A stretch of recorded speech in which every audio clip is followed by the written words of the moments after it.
కనకధారకు స్వాగతం. అయితే చాలామంది పూజలు చేస్తూ ఉంటారండి. నాకు కూడా ఈ మధ్య ఎక్కువ పూజలు చేయడం ఇంట్రెస్ట్ వచ్చింది, చేస్తూ ఉంటాం. కాకపోతే ఇంట్లో ఉన్న పెద్దవాళ్ళు అత్తమ్మని, మామయ్యని, అలాగే హస్బెండ్స్ని, పిల్లల్ని కరెక్ట్గా చూసుకొని వాళ్ళకి కావాల్సిన టైంకి ఫుడ్ ఇచ్చి మనకి టైం ఉన్నప్పుడు పూజ చేసుకుంటే బాగుంటుంది. వాళ్ళని ఆకలితో అలా వదిలేసి మీరు పూజ గదిలో గంటలు గంటలు కూర్చొని పూజ చేసినా ఎలాంటి లాభం ఉండదు. చాలామందిని నేను చూస్తూ ఉంటాను, ఇంట్లో అత్తయ్యని, మామయ్యని, అలాగే హస్బెండ్ని కావాలంటే టిఫిన్ బయట నుండి తెచ్చుకోండి, వాళ్ళకి ఏమైనా కావాలంటే తెచ్చిపెట్టమని హస్బెండ్కి చెప్పి పూజలు చేస్తూ ఉంటారు. ఆ పూజలు ఎంతవరకు ఫలిస్తాయండి? ఫస్ట్ మన ఇంట్లో వాళ్ళకి కడుపు నిండా వండి పెట్టిన తర్వాత కూర్చొని పూజ చేస్తే దేవుడు కూడా మెచ్చుతాడనమాట. మీరు గంటలు పూజ చేయాల్సిన అవసరం లేదు. 2 నిమిషాలు మనస్ఫూర్తిగా అమ్మవారికి దండం పెట్టుకున్న మనం ఇంట్లో వాళ్ళందరినీ హ్యాపీగా చూసుకుంటే, ఇల్లు కలకలలాడుతూ ఉంటే ఆ ఇల్లు ఎప్పుడు బాగుంటుందని నా ఉద్దేశం.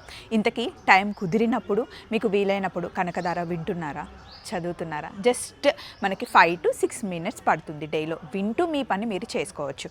ఏమంటారు? Thank you.